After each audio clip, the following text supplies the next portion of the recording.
no se secretan hormonas, no se producen hormonas, se producen en el hipotálamo, a nivel del núcleo supraóptico y paraventricular. O sea, son secretadas, eso sí, en las terminaciones nerviosas de estas neuronas, principalmente oxitocina y vasopresina, como vamos a ver más adelante. En cambio, en la adenohipófisis sí se producen hormonas. ¿Sí? Aquí vamos a ver que hay células somatotropas, que son las que van a producir hormona de crecimiento, tirotropas, que son las que van a producir la TSH, corticotropas, que son las que van a producir ACTH, lactotropas, que son las que producen la prolactina, y las gonadotropas, que son las que producen la LH y la FSH, hormona luteinizante y hormona folículo estimular. ¿Sí?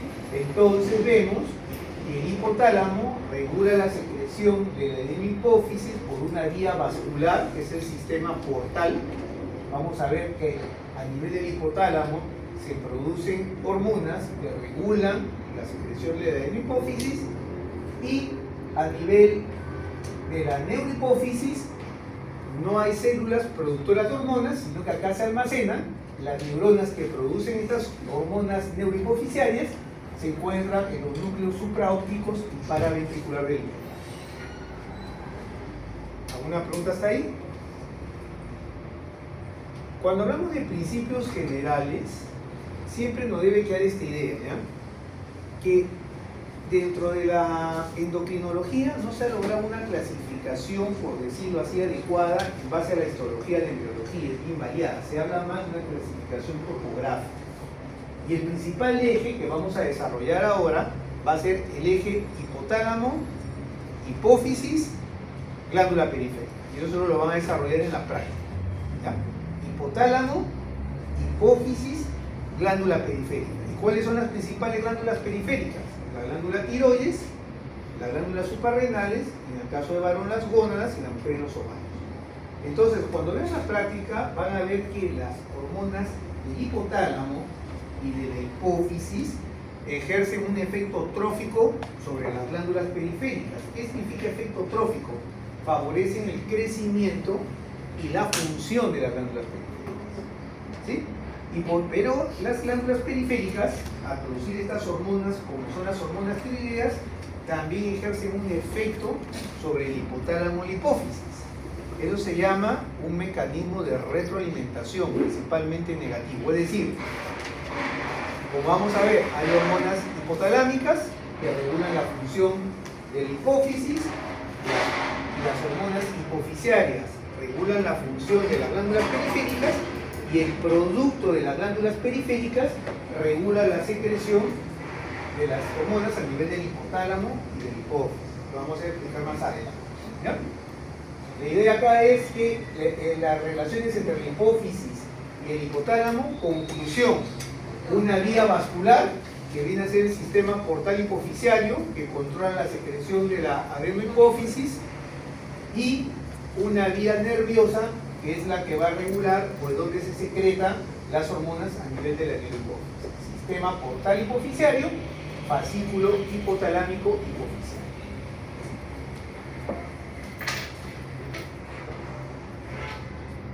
Aquí un resumen que está en el libro sobre las funciones del hipotálamo, ¿no? Vemos por un lado, regula la temperatura corporal, ¿no es cierto? Recibe fibras aferentes de los termorreceptores, ¿no es cierto? Y la integración viene a ser la parte anterior del hipotálamo.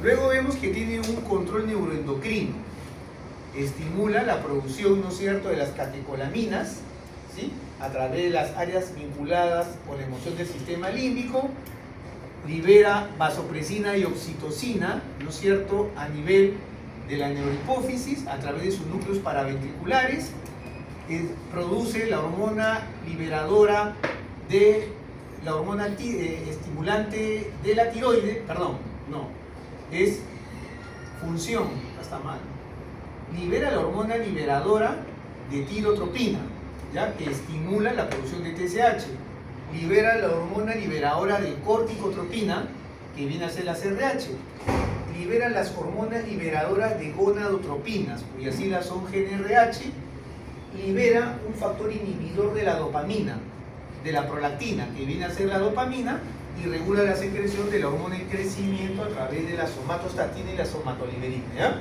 Eso lo van a profundizar, pero la idea es que las hormonas hipotalámicas que ustedes deben conocer, hormona liberadora de tirotropina, hormona liberadora de corticotropina, hormona liberadora de gonadotropinas, dopamina, somatostatina y somatoliberina, son producidas a nivel de la hipófisis.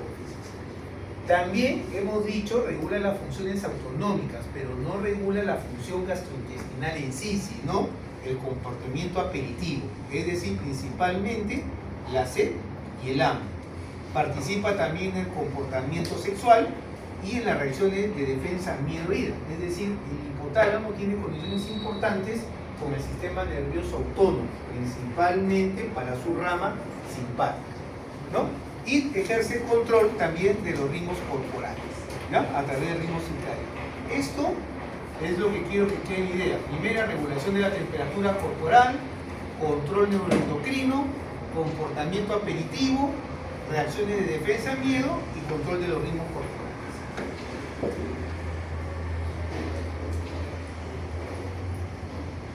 Y vamos a hablar de una conducta, vamos a desarrollar primero el tema de las conductas aperitivas, vamos a hablar de la sed. El tema de cómo se regula a nivel del hipotálamo el hambre lo vamos a ver cuando veamos el tema de fisiología digestiva. ¿Ya? Entonces, ¿cómo es que el hipotálamo regula la sensación de la sed?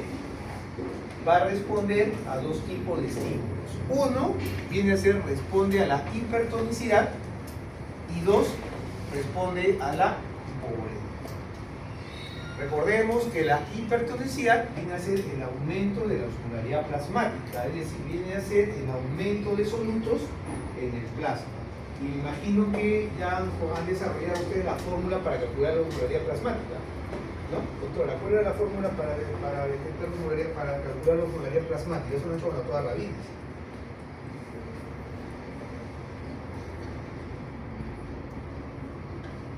A ver, otro que diga Otaro. Yo le voy a preguntar.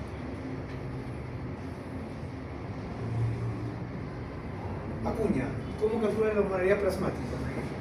¿Qué recuerdas de la doctora Rabines? ¿Qué les enseñó la doctora Rabines? ¿Cuál es la fórmula? Cariño, ¿cuál es la fórmula?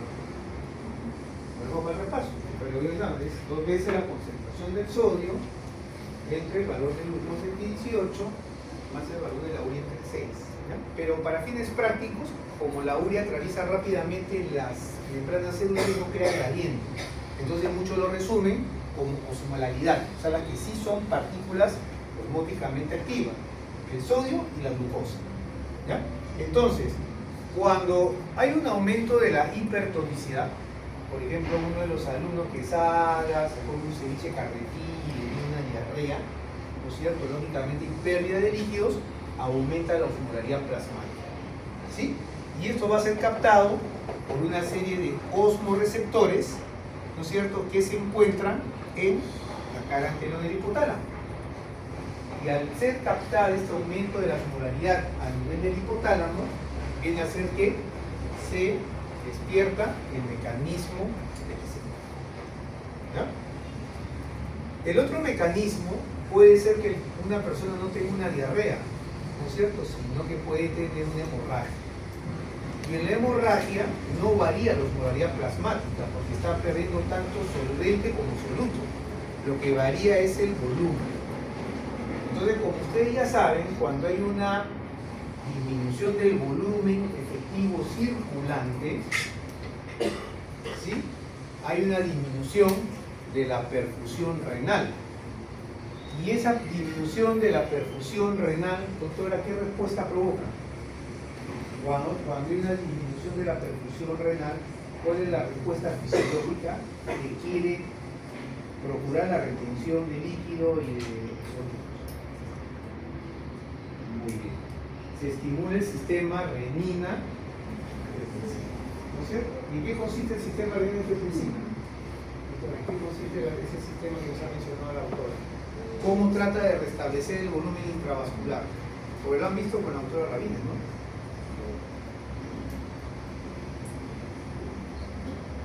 cómo trata de restablecer ante una hemorragia. Eso lo van a ver en shock, lo van a ver en insuficiencia cardíaca, todo, ¿no? Eso es un eje importante. ¿Cómo trata de restablecer el volumen intravascular? ¿Cómo es el tema de renina-angiotensina? Más o menos, ¿qué recuerdas? ¿De Arlequera, recuerdas? Por la angiotensina 2. Ya. Activa bien. ¿Qué hace la angiotensina 2?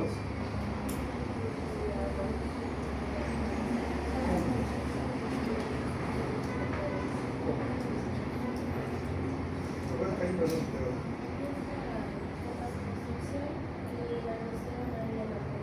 Ya, o sea, no es la angiotensina directa, o sea, es la aldosterona. Lo que pasa es que la angiotensina 2 viene de la liberación de aldosterona a nivel de la corteza suprarrenal.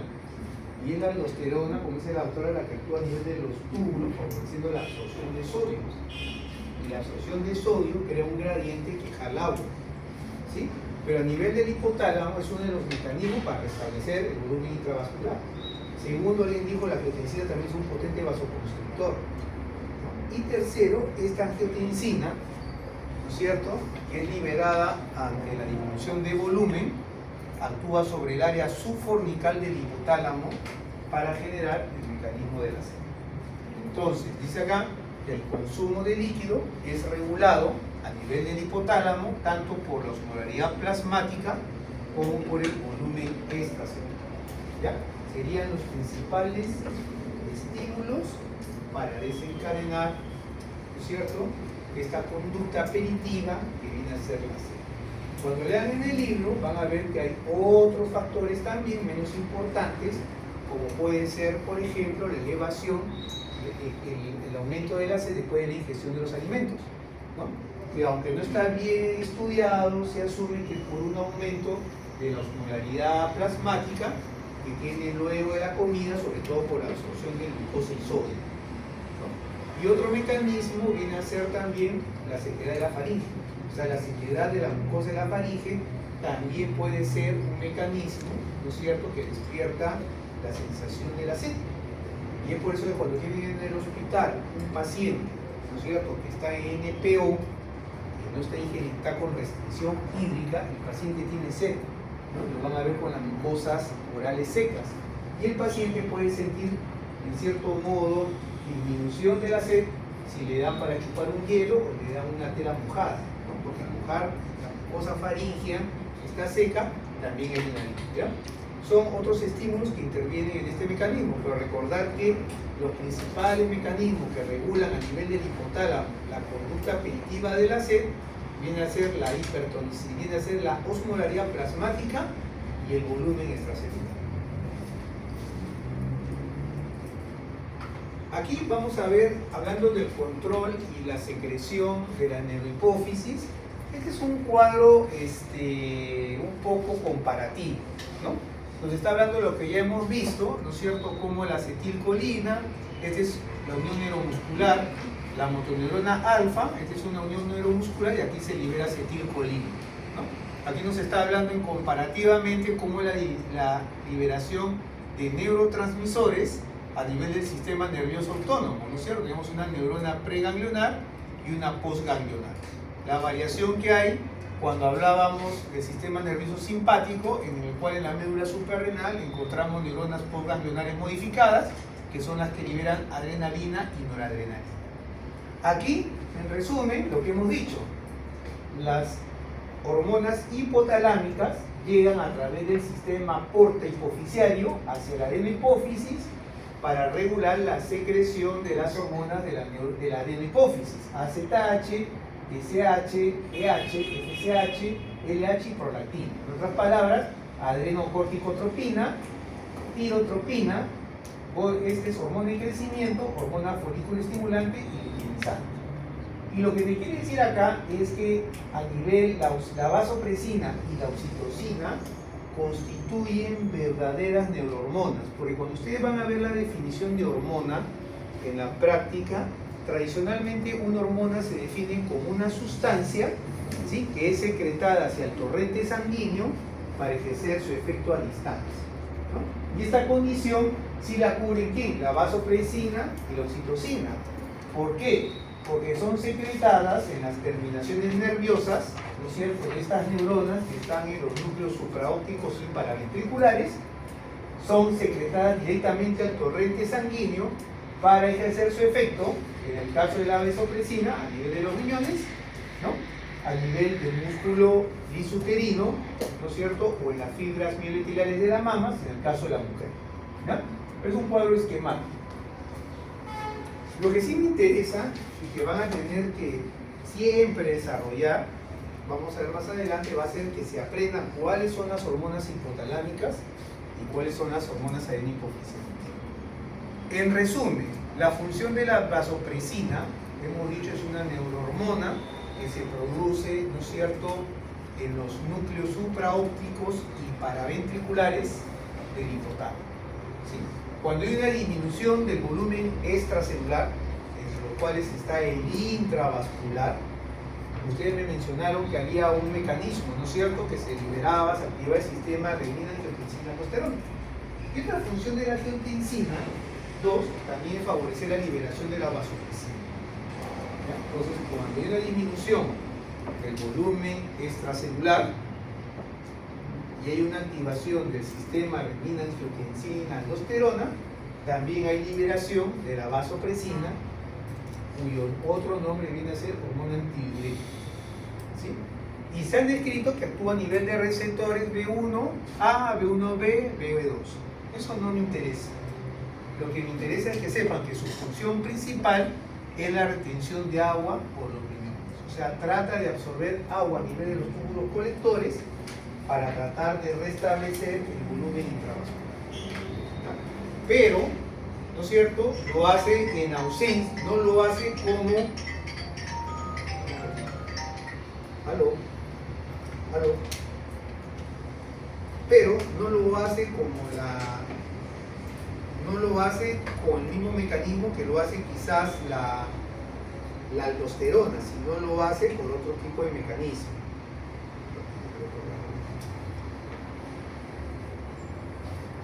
Bien, entonces dice que en ausencia de vasopresina surge una pérdida neta de agua. Y eso lo van a ver en la práctica, es lo que se conoce como la diabetes insípida. ¿Ya? La oxitocina produce contracción de las células mioepiteliales de las glándulas mamarias. Es decir, en la mujer gestante o puérpera lo que favorece es la inyección de la leche. A nivel de las fibras musculares lisas, contrae las fibras musculares lisas del útero, sobre todo en el trabajo de parto, y también podría participar en el útero sin embarazo para facilitar el transporte de espermatozoides. Miren, la vasopresina va a favorecer la absorción de agua de un modo distinto, ¿no es cierto?, como hemos dicho, de la aldosterona. ¿Sí? Cuando vean, y acá voy a tocar a colación ese tema, ¿ya? Cuando vean la parte práctica, van a ver que las hormonas pueden ser clasificadas por su naturaleza química. Entonces vemos que hay hormonas peptídicas que están constituidas por aminoácidos y tenemos hormonas esteroideas que provienen del colesterol. Un ejemplo de hormona peptídica, por ejemplo, puede ser la insulina. ¿Sí? Y un ejemplo de hormona esteroidea puede ser la aldosterona. Ahora, también van a ver en la práctica que las hormonas peptídicas se unen a receptores de membrana, mientras que las hormonas esteroideas se unen a receptores que están en el núcleo. El hecho de que tenga receptores de membrana hace que la acción sea rápida, es una acción no genómica, le dicen, no interviene en genes, es una acción rápida de corta duración. En cambio, las hormonas esteroideas actúan como factores de transcripción, van a tener que recordar que es la transcripción, es decir, cuando la aldosterona se une a su receptor, actúa como un factor de transcripción que va a permitir la expresión de una proteína. Y esa proteína es la que va a ejercer un efecto en la célula. Puede actuar como un canal iónico, puede actuar como una enzima. Entonces, la acción es más lenta, pero más duradera. Así podríamos decir en resumen, ¿no? Por ejemplo, cuando actúa la insulina, ustedes saben la principal acción de la insulina, ¿cuál es? Bajar los niveles de glucosa. ¿Cómo baja la glucosa, la insulina en la sangre? Porque prácticamente lo absorbe el músculo. Entonces, cuando ustedes comen, se elevan los niveles de glucosa en sangre. Eso, cuando veamos la parte más adelante del páncreas endocrino, produce la liberación de insulina. La insulina se une a su receptor y se producen unas vías de señalización que hacen que los transportadores de glucosa que están flotando en el citoplasma, que ya están formados, solamente que estén flotando, se expresen en la superficie de la fibra muscular para que la glucosa entre al músculo. Y una vez que los niveles de glucosa en sangre bajan, otra vez son internalizados. En cambio, las hormonas esteroideas no. O sea, se unen a su receptor, actúan como un factor de transcripción sobre el ADN y se produce la síntesis de una proteína que te va a producir una función. Como van a ver ustedes, más adelante la aldosterona es la expresión de canales de sodio, ¿sí? Que van a permitir la entrada del sodio y que jale agua. En cambio, la vasopresina actúa de manera distinta, lo que hace su acción es más rápida. ¿Por qué? Porque va a permitir la expresión en el borde apical. Siempre recuerden, hemos dicho, ¿no? La célula tiene un borde apical, que generalmente es el que ejerce la función, y tiene una membrana vasolateral, que es la que mayormente está en relación con los capilares. Entonces, lo que hace la vasopresina es que en el borde apical, ¿no es cierto?, de la célula del tubular, está en contacto, ¿no es cierto?, con el ultrafiltrado que viene a ser la orina, se expresen canales de agua que se llaman acuaporinas. O sea, aquí el agua entra en forma libre, no entra asociada a un soluto. Son mecanismos de acción distintos, ¿ya? En cuanto a la oxitocina, como dice aquí, produce la contracción de las células mioepiteliales de las glándulas mamarias. La que se encarga de la formación de leche es la prolactina. La que se encarga de la inyección de leche es la oxitocina. Cuando el bebé lacta, ¿sí?, estimula vasoreceptores que están en el pezón y se crea una fibra aferente que se dirige hacia el hipotálamo para producir la liberación de oxitocina. Y lo que hace esta oxitocina es la contracción de las fibras mioepiteliales de los conductos galactóforos para que la leche salga, ¿ya? También participa en el parto, ¿no es cierto? Cuando la cabeza del feto encaja en el canal uterino, se produce un ensanchamiento del canal, se actúan receptores de distensión que por fibras aferentes se dirige, eso ocurre en el parto, hacia el hipotálamo liberando la oxitocina, y esta oxitocina es lo que produce la contracción de las fibras musculares del hombre. Y también parece que en el varón podría participar en el útero sin embarazo, ¿no es cierto? Perdón, podría también participar en el útero sin embarazo para facilitar el transporte de espermatozoides. Pero las funciones principales que deben quedar de la oxitocina favorece la inyección de leche, ¿no es cierto?, la contracción de la musculatura lisa del útero en el trabajo de parto. Bien.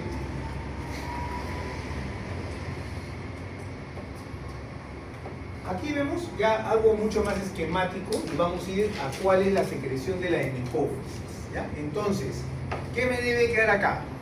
Que la adenohipófisis, como hemos visto, sí produce hormonas, ¿no es cierto? Encontramos 5 tipos de hormonas, de células. Tenemos las células corticotropas. ¿Qué hacen las células corticotropas? Producir AZH. Estas siglas significan adrenocorticotropina. ¿Sí? ¿Cuál es la función de la adrenocorticotropina? Estimula la corteza suprarrenal. ¿Para qué? Para la producción de cortisol, principalmente, que son los glucocorticoides, para la producción de mineralocorticoides, como es la aldosterona, y para la producción de hormonas sexuales, principalmente andrógenos, ¿sí?, que son los encargados de participar en el crecimiento durante la pubertad, de cerrar los cartílagos de crecimiento, ¿sí?, y la otra función que tiene el desarrollo de los caracteres sexuales secundarios. Otra hormona que produce la adenohipófisis, la hormona de crecimiento, ¿sí?, que como dicen acá, actúa, ¿no es cierto?, a nivel del hígado para favorecer la formación de las somatomedinas, o también más conocido como el IGF-1, factor de crecimiento de tipo insulina 1, que va a participar, como vamos a ver más adelante, en el crecimiento lineal de la persona. Luego produce, ¿no es cierto?, a nivel la TSH, que viene a ser la hormona estimulante del tiroides, que hace que la glándula tiroides produzca hormonas tiroideas, principalmente tiroxina. ¿Ya? Hay T3 y T4, la tiroxina es la T4, esa es la principal hormona tiroidea producida por la glándula tiroides. Luego tenemos también la FSH, ¿no es cierto?, que a nivel de la mujer y de los ovarios favorece la selección del folículo primordial, que seguro ustedes se han visto en embriología, y la hormona luteinizante, ¿no es cierto?, que favorece la ovulación. En el hombre, la folículo estimulante actúa sobre la célula de Sertoli para favorecer la espermatogénesis, es decir, la formación de los espermatozoides, y la hormona luteinizante, ¿no es cierto?, en los varones actúa sobre las células de Leydig para favorecer la función de testosterona. Y por otro lado tenemos la prolactina, que actúa sobre la glándula mamaria, ¿sí? No para la eyección de la leche, sino para la formación de leche. ¿Preguntas hasta ahí? Eso me lo tienen que tener, ese mapa conceptual bien grabado, ¿no? Porque prácticamente es gran parte del examen. Bien, entonces, habiendo visto ya cuáles son las hormonas adenohipofisiarias, cuál es su función, vamos a ver cuáles son las hormonas hipotalámicas que regulan la función de la adenohipófisis. Entonces tenemos que a nivel del hipotálamo se forma la hormona liberadora de corticotropina, CRH. ¿Cuál es su función? Principalmente estimular la función de la secreción de ACTH. En el hipotálamo también se forma la hormona liberadora de tirotropina, cuya función es, a nivel de la hipófisis, la formación de TSH. También se forma la hormona liberadora de gonadotropinas. Su función es estimular la producción a nivel de la hipófisis de LH y FSH. Se produce la hormona liberadora de hormona de crecimiento, también llamada somatoliberina, que estimula la secreción de hormona de crecimiento, y también la hormona inhibidora de hormona de crecimiento o somatostatina, que inhibe, como hemos dicho, para la redundancia, la secreción de hormona de crecimiento. Y por otro lado, en cuanto a la prolactina, hay una inhibición tónica de la prolactina. O sea, si en condiciones fisiológicas lo que predomina es el estímulo en la producción de las hormonas adenohipofisiarias, fisiológicamente, en el caso de la prolactina, hay una inhibición tónica. O sea, cuando están ustedes ahorita, sobre todo las mujeres, lo que está haciendo el hipotálamo es inhibir la secreción, ¿no es cierto?, ¿de quién? De la prolactina. ¿Por medio de quién? De un neurotransmisor que viene a ser la dopamina.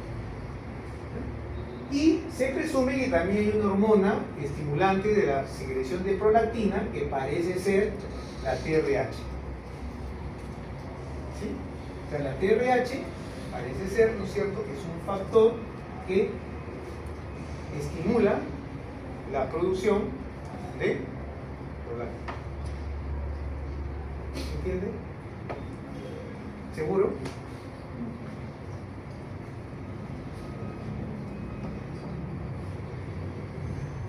Pues más o menos era, miren, una pregunta si lo voy a tomar en el examen. Tienen que concadenar, ¿cierto? Todo.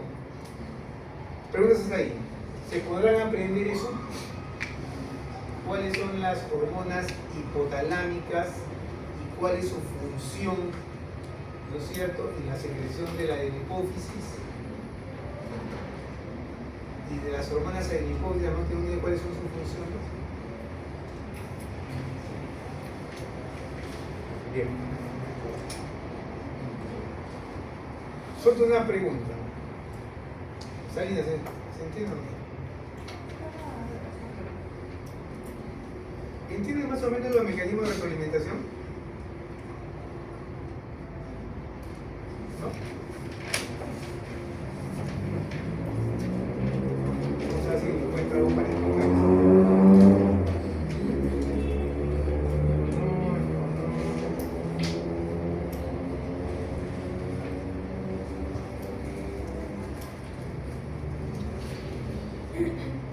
solamente la ubicación, lo van a revisar cómo están los núcleos y qué a nivel de los núcleos hipotalámicos, ¿no es cierto?, cuáles son las hormonas que se producen. Y otra función importante que hemos mencionado del hipotálamo viene a ser la regulación térmica. O sea, la regulación, hemos visto, regulación de las conductas aperitivas, ¿no es cierto? Hemos hablado de la sed, porque ya posteriormente, cuando veamos la parte digestiva, vamos a hablar del hambre. Luego hemos visto el control neuroendocrino y ahora vamos a hablar de la regulación térmica. Y la pregunta es, ¿por qué es importante mantener una temperatura constante en el organismo? A ver, aquí ¿por qué es, Chávez, por qué es importante mantener una temperatura constante? Lo hemos hecho en la práctica. ¿Por qué es importante mantener una temperatura constante?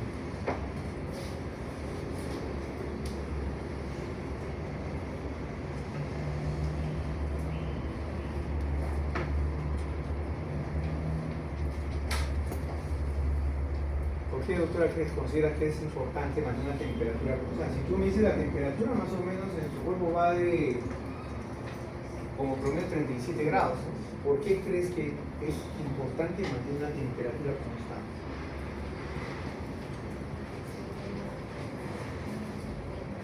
Ya, ¿por qué entonces sigo? ¿Por qué es necesario para un buen funcionamiento mantener una temperatura constante?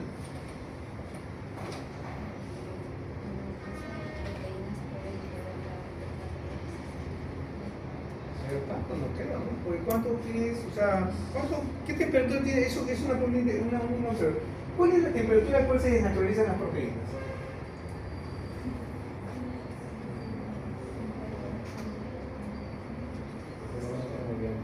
¿Ah?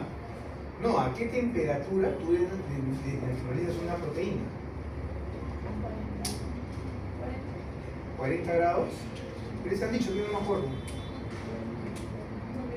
No sé, yo me acuerdo, acá veo, cuando ya era la pipeta, hay que ponerla al calor, ¿no? Bien fuerte para que se naturalice, ¿no? Entonces, pero sin embargo, una hipertermia de 42 grados centígrados, una hipertermia marina te puede matar.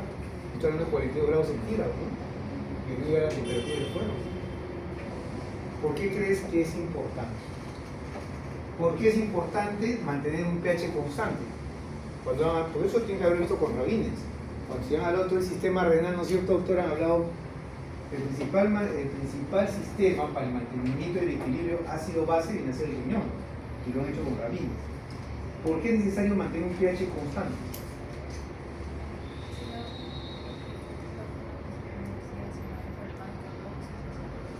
No, pero ¿por qué? O sea, creo que eso de la temperatura y también lo del pH tiene que ver para proteger a lo que viene a ser el encéfalo, o sea, el cerebro. bueno, pero lo más sencillo, no solamente en general. Es que si tienen esa idea, ¿tú qué dices, doctor? ¿Por qué cuando hablamos de homeostasis, todo lo que usted dice, mantener la homeostasis, constituye, van a ver, ¿no es cierto? Ya han visto, primero, mantener una temperatura corporal constante, que lo va a hacer el hipotálamo, y por otro lado el aparato respiratorio y el renal, que se encarga de mantener un pH constante. Pero ¿por qué es necesario mantener una temperatura y un pH constante? Mesa.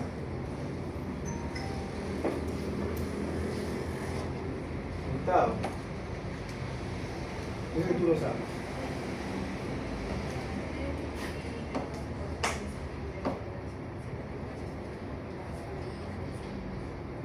¿De qué?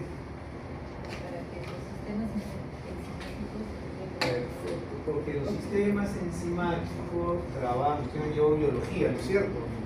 ¿Recuerdan la ecuación de Mendelssohn y todo eso? Entonces, porque los sistemas enzimáticos trabajan de forma eficiente en un estrecho margen de pH y de temperatura. Entonces, si se modifica el pH, aumento del pH, disminución del pH es aumento de hidrogeniones. Las enzimas son proteínas que están constituidas por aminoácidos, de extremo carboxilo, de extremo amino. ¿Sí? Si aumenta la cantidad de pHs, de hidrogeniones, estos hidrogeniones se unen a los sitios de unión de la enzima, alteran el sitio de unión y las reacciones enzimáticas no se pueden dar de forma eficiente. Y ocurre disfunción celular que si no corrige te va a llevar a muerte celular. Es por eso. Bien, entonces, cuando hablamos nosotros de regulación térmica, la necesidad de mantenerlo, ¿no? No sé si le he puesto anterior acá. Vamos a ver que hay fenómenos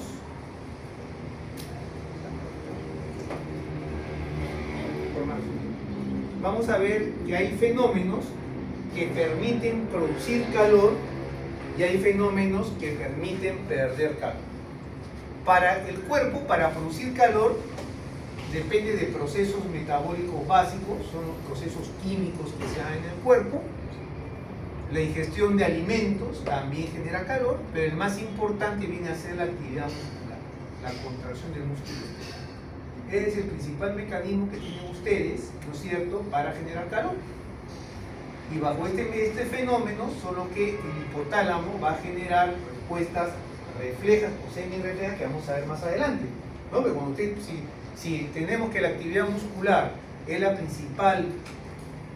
el principal mecanismo o fenómeno que tiene el organismo para generar calor, es por eso que en el frío ustedes tienen escalofríos, que es inconsciente, pero también ustedes tienden a patalear, ¿no es cierto? ¿Para qué? Porque la contracción genera calor. Y luego tenemos que el cuerpo pierde calor, ¿por qué mecanismo? Por radiación y conducción principalmente. ¿Qué viene a ser la radiación? Es el intercambio calórico que hay entre dos cuerpos, ¿no es cierto?, con distinta temperatura, que no se encuentran contiguos sino a distancia, por medio de radiaciones electromagnéticas. Esa viene a ser la radiación, ¿ya? Y por otro lado, la conducción es el intercambio calórico entre dos cuerpos de diferentes temperaturas que están contiguos, ¿ya? La radiación es el intercambio entre dos objetos que no son contiguos, ¿sí? Y la conducción viene a ser el intercambio calórico entre dos cuerpos o sustancias de diferentes temperaturas que se encuentran pegados. La otro mecanismo, ese es el principal. El otro mecanismo viene a ser la vaporización del sudor, el otro viene a ser la respiración y también la micción y la defecación. Pero el principal mecanismo, como ven ustedes, viene a ser la radiación y la conducción. Dice acá, la temperatura corporal es consecuencia del equilibrio entre la producción y pérdidas calóricas, ¿no?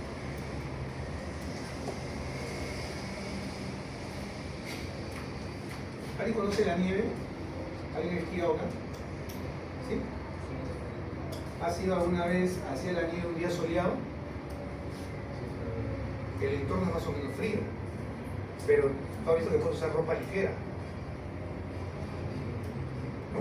¿Han esquiado o no han esquiado? ¿Bien abrigados, sí? ¿No entiendes los esquiadores? ¿No entiendes el tipo de ropa que usan? ¿Ah? Ropas delgadas. ¿No te llamó la atención? Te lo voy a contar en el libro.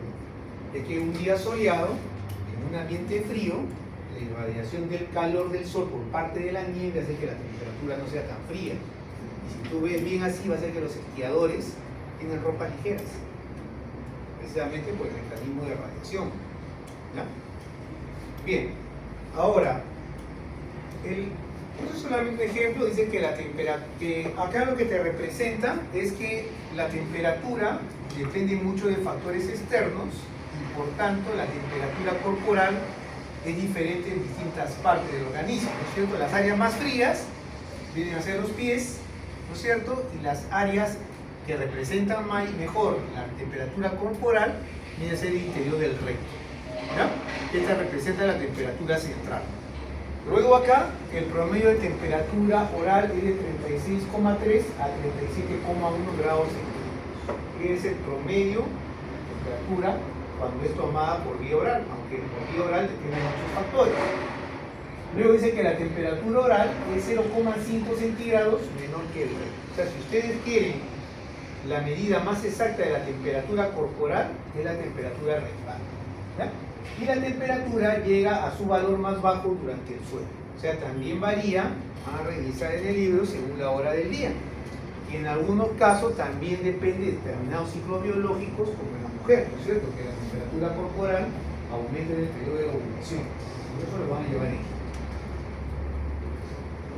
Lo que hemos visto de los mecanismos, hemos visto, ¿no es cierto? ¿Cuáles son los fenómenos aquí?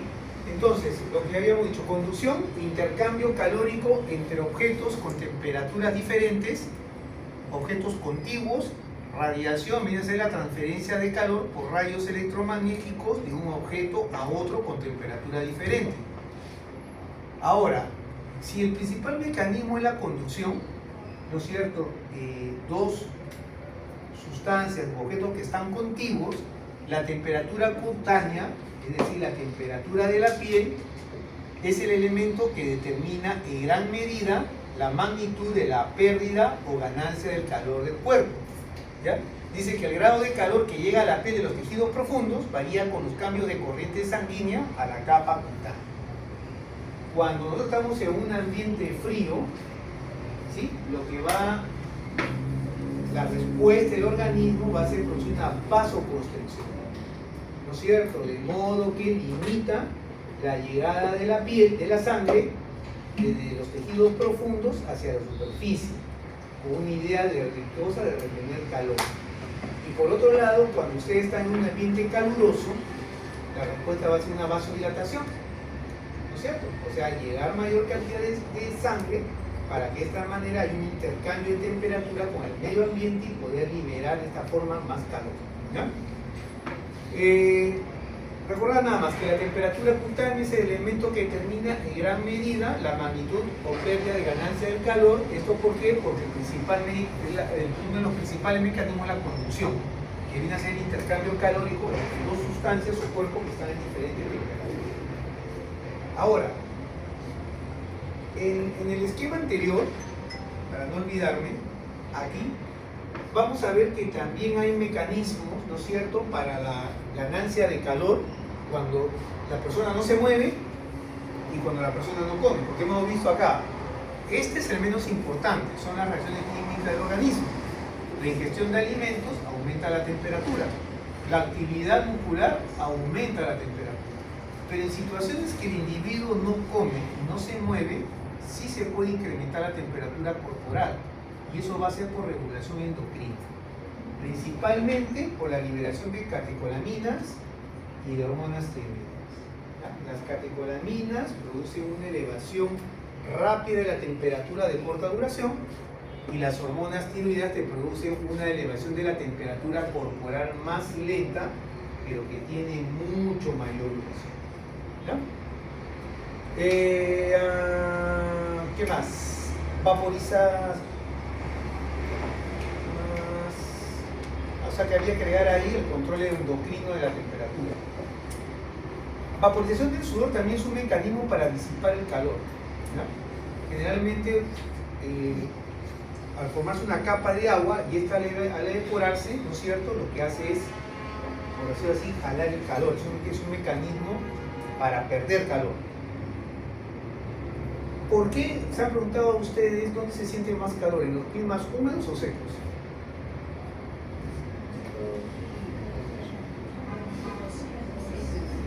En los secos. ¿Qué dicen? Húmedos.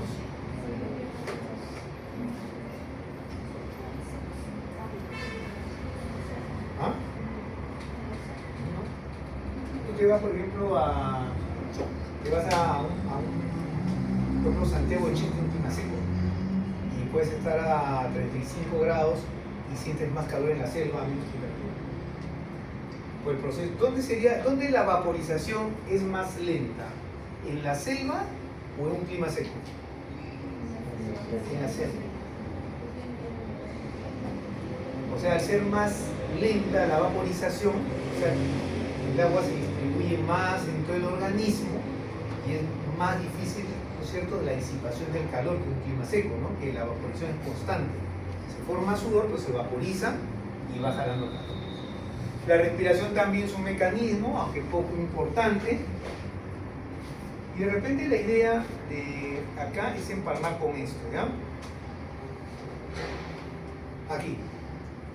habla de los mecanismos termorreguladores, ¿no? Y estos son los mecanismos reguladores de la temperatura. Son respuestas reflejas o semirreflejas que van a permitir, ¿no es cierto?, perder calor, ¿no es cierto?, o ganar calor, es decir, retener calor o perder calor. Por ejemplo, te hablan los mecanismos activados por el frío, los escalofríos involuntarios, ¿no es cierto?, y mayor actividad voluntaria. ¿Por qué? Porque hemos visto que una manera que tiene el organismo de generar calor es la contracción del músculo estriado, ¿sí? Luego vemos también que cuando hace frío se produce la vasoconstricción cutánea, porque como hemos dicho es tratar de limitar, ¿no es cierto?, la llegada de sangre de los tejidos profundos hacia la superficie. Acurrucarse como ovillo. ¿Por qué? ¿Por qué creen ustedes que acurrucarse como ovillo les ayuda, ¿no es cierto?, a retener calor? Porque son activados por el frío.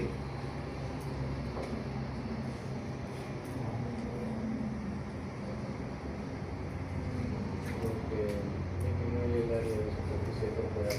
Si el principal mecanismo, ¿no es cierto?, para perder calor es la conducción, que viene a ser el intercambio entre dos cuerpos o sustancias de diferente temperatura, como dice el doctor, tú al acurrucarte, como hacen los perritos todos, lo que hace es disminuir el área de superficie que está en contacto con el aire frío.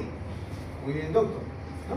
¿Qué es la horripilación? Bueno, eso se ocurre más, han visto cuando, por ejemplo, las gallinas tienen frío, esto que se, ¿no?, las palomas, ¿no?, ¿cómo se pone? Lo van a leer, pero más que nada para tener una capa de aire. O sea, cuando hacen las plumas así, lo que tratan es aumentar la capa de aire atrapado, con lo cual disminuye el intercambio calórico y es una manera de, ¿no? Ahora dice que hay mecanismos activados por el calor. Acá lo que se trata es de perder, ¿no es cierto? Hay mayor pérdida calórica, vasodilatación cutánea, por lo que hemos hablado, sudación, porque va relacionado a la vaporización, ¿no es cierto?, taquimia, porque se pierde también, ¿no es cierto?, calor a través de la respiración. Anorexia, porque lógicamente uno de los mecanismos es ingestión de alimentos, ¿no es cierto? Entonces la anorexia, al consumir menos alimentos, lógicamente hay menos, así es, ¿no?, menos producción, y la inercia, ¿no?, apatía, no te muevas. Y las respuestas reflejas activadas por el frío van a ser controladas por las zonas posteriores del hipotálamo y las zonas activadas por el calor por la zona anterior, ¿no? Bien. Hasta ahí nos queda 20 minutos, ¿no? Vamos a tratar de avanzar con la hipófisis, ¿no? Antes de eso, un poco para entrar en contexto, para explicar los mecanismos de retroalimentación. Tenemos visto en la parte práctica con el grupo que de repente no lo han visto ustedes todavía. ¿A qué se refieren los mecanismos de retroalimentación? Si yo tengo, este viene a ser el hipotálamo, ¿no es cierto? Esta viene a ser mi hipófisis, y en este caso vamos a hablar de la glándula tiroides, ¿no?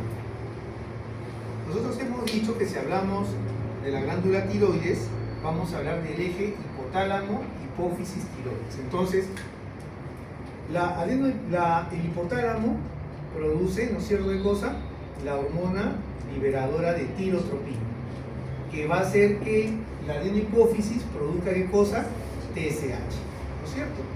Y este TSH lo que va a hacer es estimular a la tiroides a producir principalmente tirosina, que viene a ser la T4. Hasta ahí vamos. Entonces podemos decir que las hormonas hipotalámicas e hipofisiarias tienen un efecto trófico sobre la glándula periférica. ¿Por qué? Porque estimulan la función de la tiroides para producir más hormona tiroidea. Pero el producto de la glándula periférica también controla el hipotálamo y la hipófisis.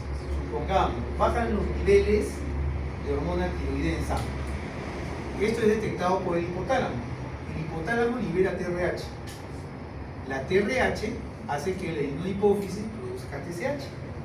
La TSH estimula a la glándula tiroides a producir T4. Y cuando la T4 alcanza los valores referenciales, los valores fisiológicos, esta T4 actúa a su vez sobre el hipotálamo y actúa sobre la adenohipófisis para inhibir la secreción de TRH y de TSH, de modo que el sistema entre en equilibrio. Eso es un mecanismo de retroalimentación. Eso viene a ser la base de todo lo que es endocrinología, los servomecanismos. ¿Sí? O sea, hay un efecto estimulante del hipotálamo y lo mismo se repite si hablamos de la glándula suprarrenal. Porque si es la glándula suprarrenal, bajan los niveles de cortisol en sangre, el hipotálamo va a producir ¿qué cosa? CRH. Esta CRH va a hacer que la hipófisis produzca AZH. La AZH estimula a la suprarrenal, ¿no es cierto?, a producir cortisol, y cuando el cortisol alcanza los niveles referenciales, este mismo cortisol inhibe la producción de CRH y de AZH a nivel de la hipotálamo y del hipófisis. ¿Sí? Y si están hablando de las gónadas, lo mismo. Se estimula la producción de la hormona liberadora de gonadotropinas. Esta, a nivel del hipófisis, hace que se produzca LH y FSH. Hablemos, ¿no es cierto?, de acá se producen los estrógenos, y los estrógenos producen a su vez la inhibición de estas hormonas hipotalámicas hipofisales, ¿no? Se mantiene un equilibrio, ¿ya? Eso se llama feedback, retroalimentación o servomecanismos, y viene a ser la base prácticamente de la fisiología endocrina. Y eso es lo que vamos a manejar cuando hablemos de glándula tiroides, cuando hablemos, ¿no es cierto?, de corteza suprarrenal. Y ahí nomás, porque después ya vamos a hablar de unas hormonas que no son reguladas por el eje hipotálamo-hipófisis, sino por el metabolismo. Insulina, glucagón, por el metabolismo de los carbohidratos, paratormona, calcitonina, por el metabolismo del calcio. ¿Alguna pregunta hasta ahí? Bien, seguimos entonces. Vamos a pasar ahora al tema de hipófisis, que está en bastante concadenado lo que hemos visto, ¿no?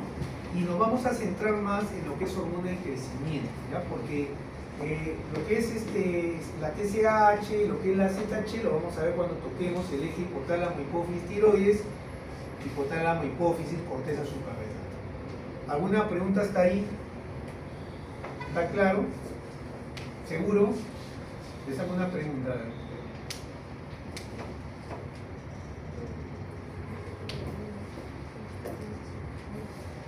A que la contesta, a que no. O la vuelvo para el examen.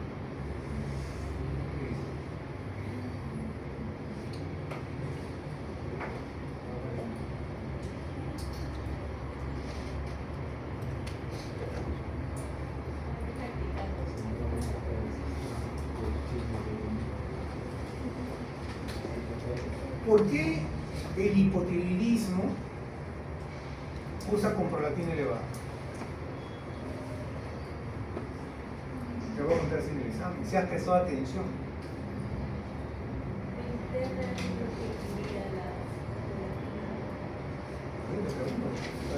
¿Por qué el hipotiroidismo produce galactorrea? O sea, eleva la producción hay secreción de leche por parte de la mujer fuera del embarazo.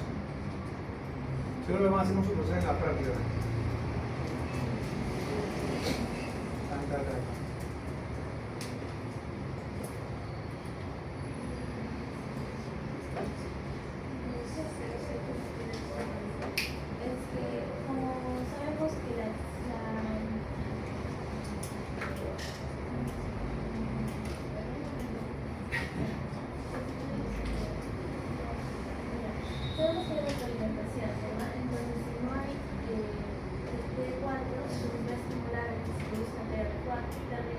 ¿Ya? El TRH es un precursor para que se haga la prolactina. ¿Ya? Está bien explicado, pero creo que la doctora no son las palabras correctas. Pues está bien, claro, tiene la idea. Es un mecanismo de retroalimentación. Si yo tengo un hipotiroidismo primario, mi glándula tiroides no produce T4, ¿cómo va a estar la TRH y la TSH? Y hemos dicho que la dopamina inhibe la producción de prolactina, pero la TRH le estimula. Entonces cuando tú veas una mujer que está secretando leche por las mamas, o una de dos, o tiene un tumor que produce prolactina, o tiene un hipotiroidismo. Y el tratamiento varía, porque si es un prolactinoma, el tratamiento es aparte con agonista de la dopamina, ¿no? Y la mujer que tiene hipotiroidismo, le corriges el hipotiroidismo y cesa la elevación de la prolactina. Muy bien, doctora. Punto para el examen. Vamos a seguir entonces ahora con el tema de hipófisis. ¿Cuántos minutos nos quedan? 20, ¿no?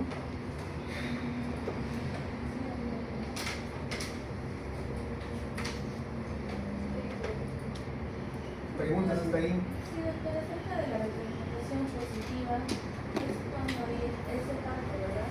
No, es la buena pregunta. La retroalimentación positiva es muy poco común en la endocrinología, son casos contados, ¿no? Pero el más importante de retroalimentación positiva es la elevación de la LH. Lo van a leer, que es el que produce la ovulación.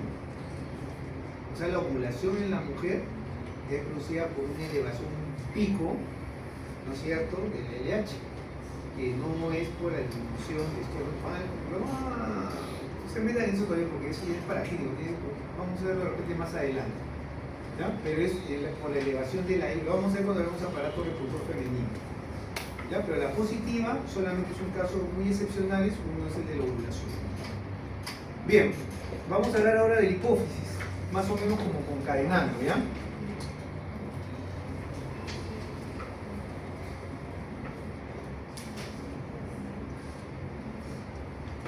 ¿Preguntas hasta ahí? Dile, preguntas, todo claro. Sí. ¿Cómo van? ¿Entendieron bien los casos de los síndromes medulares, no es cierto? ¿Han entendido más o menos lo que de los casos clínicos, todo eso? ¿Sí? No lo desarrollamos.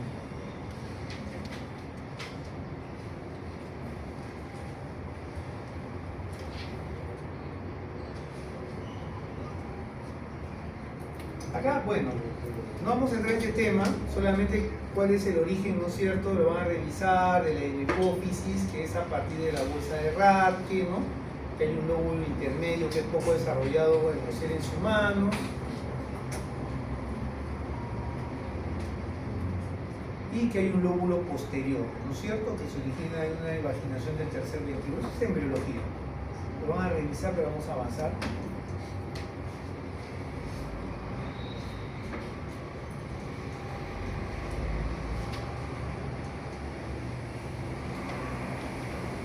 Vamos a hacer lo más sencillo posible. Bueno, se vean pues.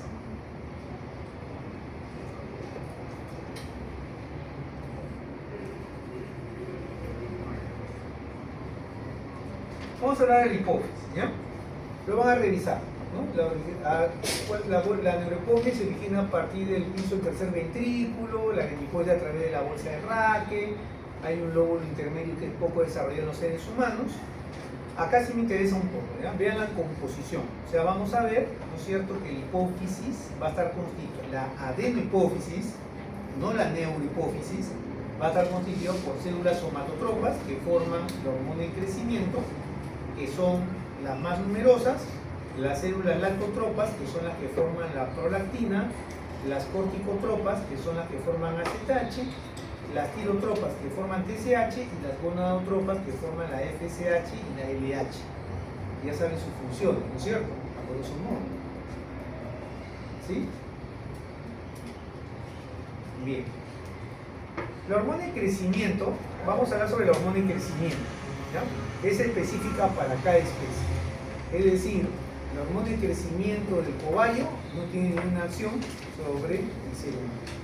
Quizás hay cierta respuesta entre homínidos, ¿no? La del chimpancé sí puede tener, pero generalmente no hay, entre otras especies, respuesta, ¿ya? Dice acá que una parte importante de la hormona viaja unida a proteínas plasmáticas, también es una excepción, porque como hemos visto en la práctica, y también lo van a tocar ustedes en su grupo, las hormonas peptídicas generalmente viajan libres en el plasma, a diferencia de las hormonas esteroideas que sí lo hacen unidas a proteínas de unión. En condiciones normales, el valor basal de la hormona de crecimiento es menor de 3 nanogramos por mililitro y su vida media es de 6 a 20 minutos. Esto no vamos a revisar, solamente cómo se une, no me interesa mucho que lo sepan, pero esto sí, cuáles son las funciones de la hormona de crecimiento. Lo que favorece la hormona de crecimiento es el crecimiento lineal del individuo. ¿No es cierto? ¿Cómo? Produciendo la proliferación de los condroblastos que están en los cartílagos de crecimiento, y a medida que se va depositando material cálcico, ¿no? Se va solidificando y el hueso se va estirando en forma lineal, ¿ya? Pero no solamente cumple esas funciones, y la función de crecimiento no es directa solamente, sino que vamos a ver una de las funciones es la retención de sodio, ¿sí? Pero no por un mecanismo como hemos visto mediado por la aldosterona, sino que la hormona de crecimiento favorece la retención de sodio, quizás para destinar o desviar este sodio precisamente hacia el tejido que está creciendo. Tiene una menor sensibilidad, produce una menor sensibilidad a la insulina. Entonces, de acuerdo a eso, si produce una menor sensibilidad a la insulina, tenemos que es una hormona hiperglicemiante, o sea, tiende a elevar los niveles de glucosa, ¿sí? Favorece la lipólisis. Ya hemos visto que era lipólisis, ¿no? Principalmente. ¿Qué era la lipólisis? Usted en bioquímica, doctora, ¿qué es la lipólisis? ¿Qué es la lipólisis?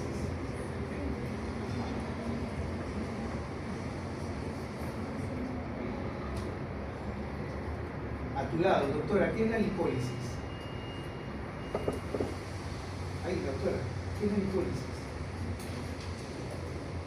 Se pasa. Doctora, lipólisis. Lipólisis. Fuerte, tú sabes, Adán.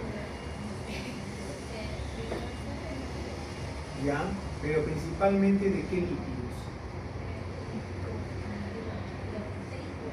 No. Salinas. Sí, ahora yo bioquímica, ¿no? ¿Qué lípidos conoces, Salinas? ¿Qué lípidos conoces? O sea, si yo bioquímica digo, al menos me quedaron unas ideas.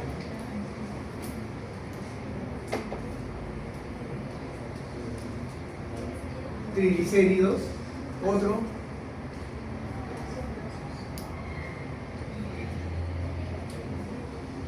Colesterol. Ya, si quieres decir coquito, no nunca se olvidarte, los triglicéridos es una forma de lípido. Principal función, fuente de energía. Y el colesterol, principal función estructural, ¿no? Es componente de las membranas celulares y aparte de eso, es el precursor de las hormonas gonadales y de las hormonas de la corteza suprarrenal. Eso es lo que me queda. Entonces, tiene acción lipolítica, sí, pues necesita energía, ¿no es cierto?, para suministrar al tejido en crecimiento. ¿Cómo lo logra? Degradando los triglicéridos. ¿En qué los degrada?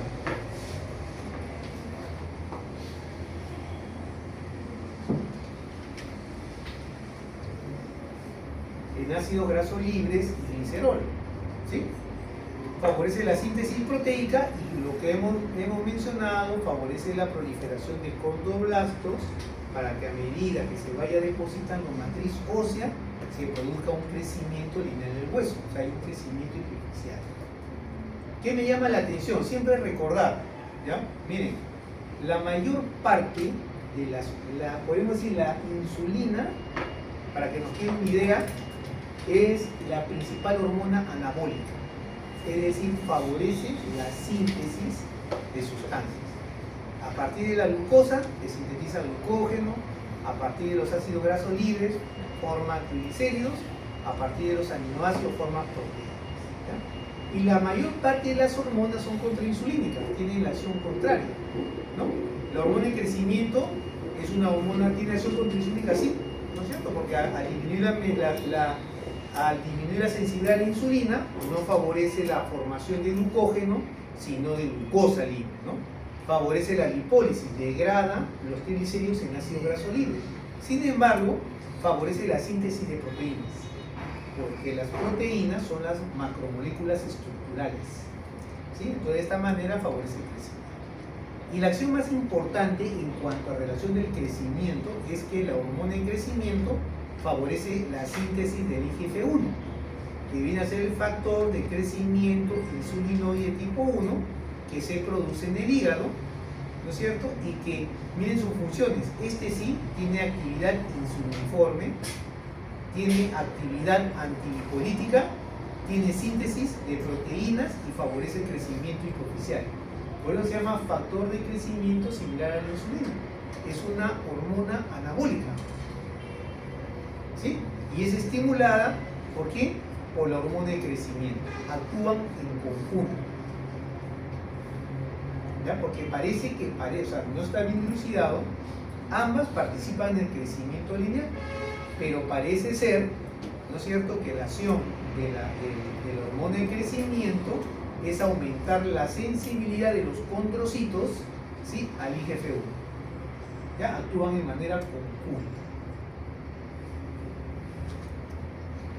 Y aquí te habla de la somatomía, es el IGF-1, y aquí ven algunas, miren, acá ven, son parecidos, tienen cierta semejanza, tienen acción insuliniforme, que compara la insulina, el IGF-1, el IGF-2, ¿no es cierto? Vemos dónde son producidas, principalmente la insulina en la célula beta del páncreas, el IGF-1 en el hígado y otros tejidos, el IGF-2 en diversos tejidos, ¿no es cierto? Aquí vemos que su concentración está regulada por la glucosa, mientras que el IGF-1 está regulada por la hormona de crecimiento, ¿no es cierto?, después del nacimiento y el estado nutricional, ¿sí? Y que la insulina no envía comida a proteínas fijadoras en el plasma, pero el IGF-1 y el IGF-2 sí.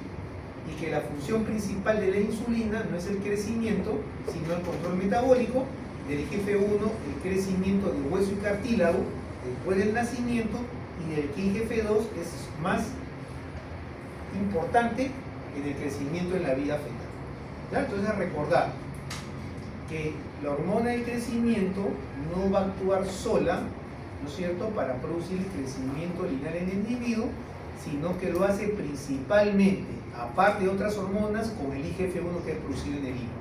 ¿Ya? Y que la función parece ser aumentar la sensibilidad de esta a nivel de los condrocitos. Y aquí vemos cómo ocurre el mecanismo de retroalimentación, ¿no?, de la hormona de crecimiento. Vemos acá que a nivel del hipotálamo se produce la somatostatina y se produce la hormona liberadora de hormona de crecimiento, que también se llama somatoliberina. ¿Ya? Líneas punteadas significa inhibición, líneas continuas estimulación. Entonces vemos que la somatostatina, que se produce en el hipotálamo y que a través del sistema porta llega a la hipófisis, inhibe la hormona de crecimiento, mientras que la hormona estimuladora de liberación de hormona de crecimiento le estimula, ¿sí? Y la hormona de crecimiento, al ser liberada, lo que va a hacer es actuar sobre tejidos periféricos y sobre el hígado, aumentando la producción del IGF-1, factor de crecimiento insulinoide de tipo 1. Y este factor de crecimiento insulinoide de tipo 1 actúa sobre los tejidos junto a la hormona de crecimiento, por lo que hemos dicho, ¿no es cierto?, para producir la proliferación de los condroblastos, ¿no es cierto?, con depósito de matriz ósea y permitir el crecimiento epifisiario. Pero miren, la IGF-1 que se produce en el hígado inhibe a nivel de la adenohipófisis la secreción de hormona de crecimiento. Y por otro lado, este IGF-1 a nivel del hipotálamo estimula la producción de somatostatina, que tiene un efecto inhibidor sobre la hormona de crecimiento. Y un efecto estimulante aparte sobre la secreción de hormona de crecimiento es la grelina, ¿sí?, que se produce ¿dónde?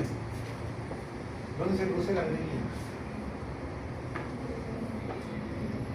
En el estómago. Y aparte de eso es una sustancia orexígena, es decir, estimula el apetito y va en relación. Si estás en crecimiento, tú tienes que proveerte de mayor cantidad de sustratos, proteínas, vitaminas, carbohidratos y triglicéridos que te deben energía. ¿Ya? Ese es, en resumen, cómo se regula la secreción de la hormona de crecimiento.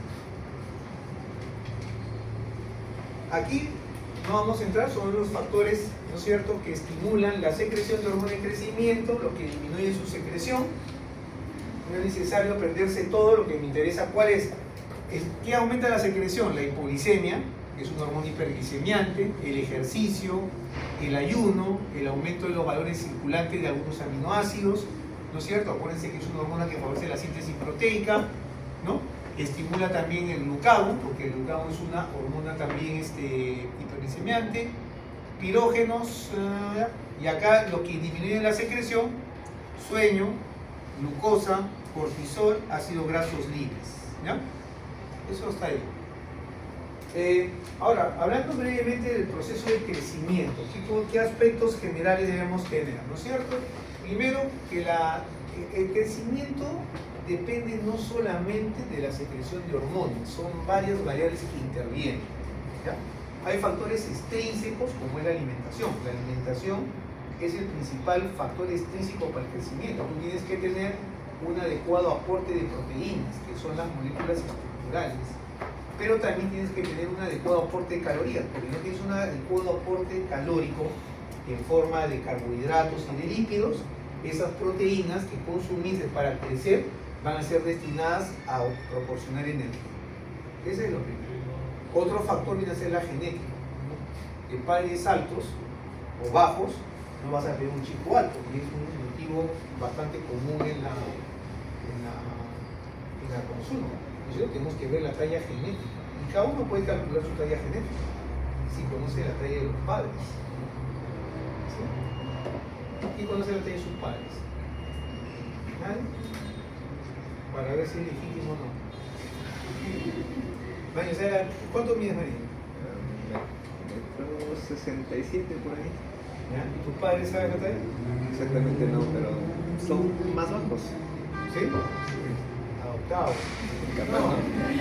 O sea, la talla genética es una fórmula, ¿no? La calculas, es la talla del padre más la talla de la madre. ¿Sí?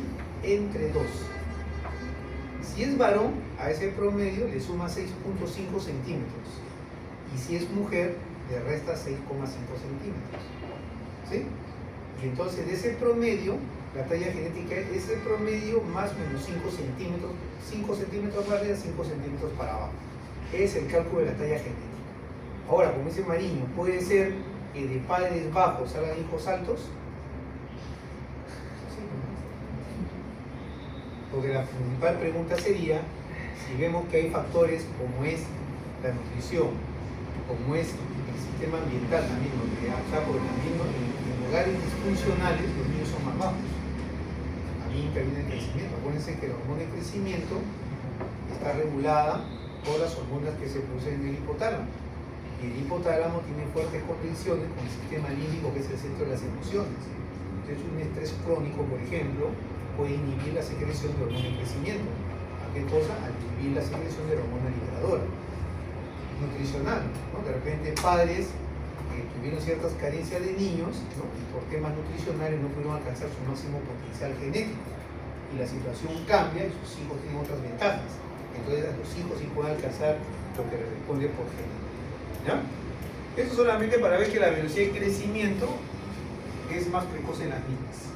O sea, las niñas comienzan a crecer más rápido y los niños después, ¿no? Y que la velocidad de crecimiento también varía, o sea, la velocidad en que crece cada órgano depende de la edad. Los órganos crecen a diferentes velocidades.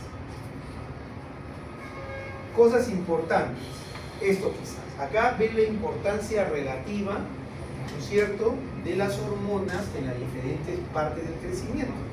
Y podemos decir que el ser humano tiene dos etapas importantes, la lactancia y la pubertad. ¿Ya? La lactancia es el periodo postparto, por decirlo así. Lo más importante es la hormona de crecimiento. ¿Ya?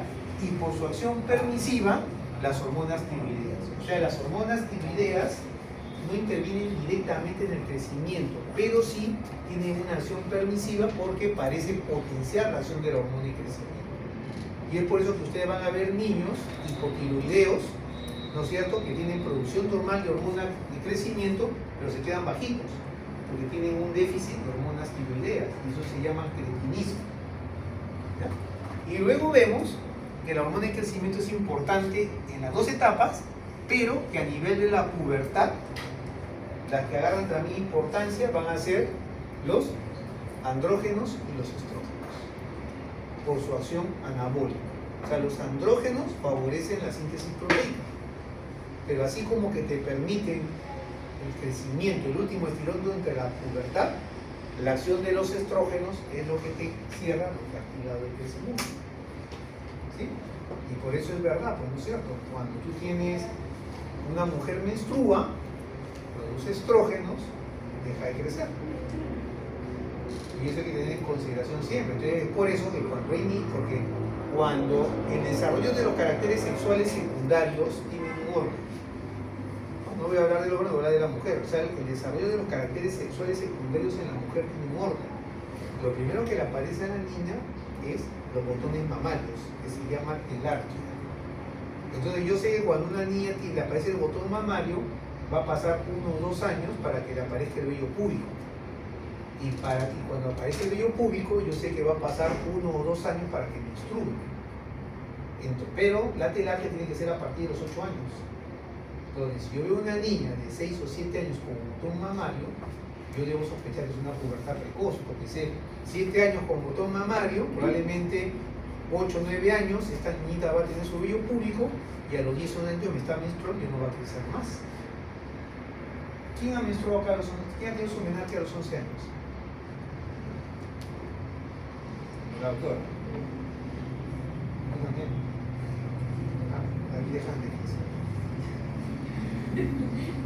No, llama a la que te lleva a confusión. O sea, eso la pubertad precoz es así. Entonces, aunque estas niñitas que tienen pubertad precoz, los papás no se preocupan mucho porque en un momento son las más altas de la clase, quizás. Comienzan siendo las más porque tienen un desarrollo más precoz, ¿no? Comienzan ganando, pero después se van quedando. ¿No? Es importante detectar eso, porque lo que le van a dar, eso lo vamos a ver más adelante, es el electrolito, eso es lo que van a hacer es retrasarle la menstruación, hasta que la edad de los huesos alcance los 14 años, ¿no? Que es la edad más o menos que se deben cerrar los cartílagos. ¿Preguntas hasta ahí?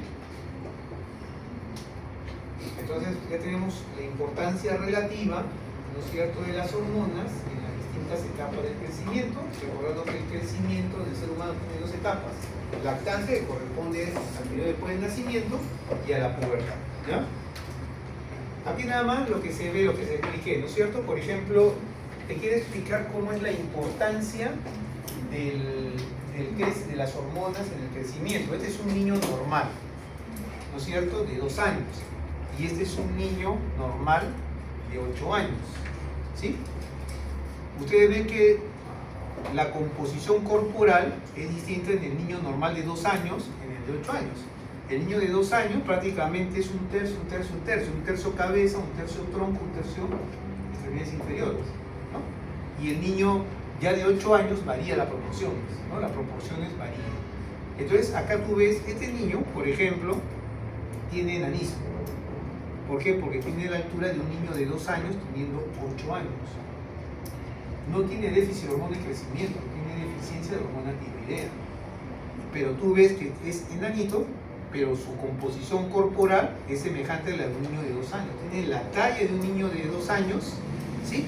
Y sus rasgos son iguales a los de un niño de 2 años, teniendo 8. Y este es un enano por hormona de crecimiento. O sea, es bajo también, pero su composición corporal es más semejante a la de un niño normal de 8. Es solamente para un ejemplo para cómo saber diferenciar, probablemente se puede orientar a la causa del enanismo. Aquí para hablar de la recuperación del crecimiento en los niños que tienen déficit, inanición o tienen alguna enfermedad, el crecimiento se detiene, ¿ya? Pero luego es superado o el niño comienza a crecer rápidamente hasta alcanzar la velocidad de crecimiento previa a la enfermedad. ¿Ya? Eso se llama recuperación del crecimiento. No se conoce la causa por la que el niño se enferma, deja de crecer, pero inmediatamente después de eso comienza a crecer a un ritmo mucho más rápido hasta alcanzar más o menos, ¿no es cierto?, el ritmo anterior, y de ahí nuevamente comienza a crecer normalmente. También, sobre todo en el periodo de lactancia, el crecimiento es episódico. Cuando piensa que todos los meses el niño va a crecer así, no. Va a haber, por ejemplo, periodos en que solamente en unos días te puede crecer 2.5 centímetros y luego uno se tranquiliza y otra vez es episodio, ¿ya? Y esa es la importancia de hacer un seguimiento. Y creo que hasta ahí nada más. ¿Alguna pregunta, doctores?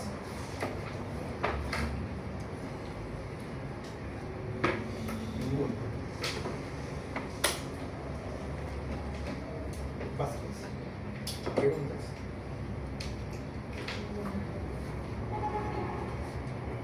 El jueves.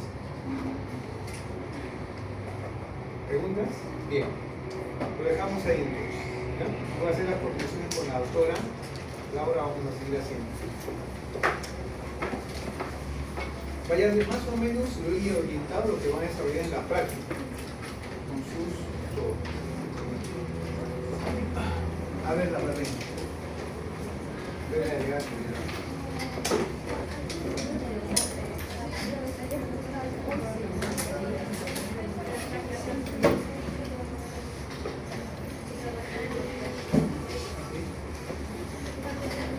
llegado, dile al Vasco cómo hemos llegado.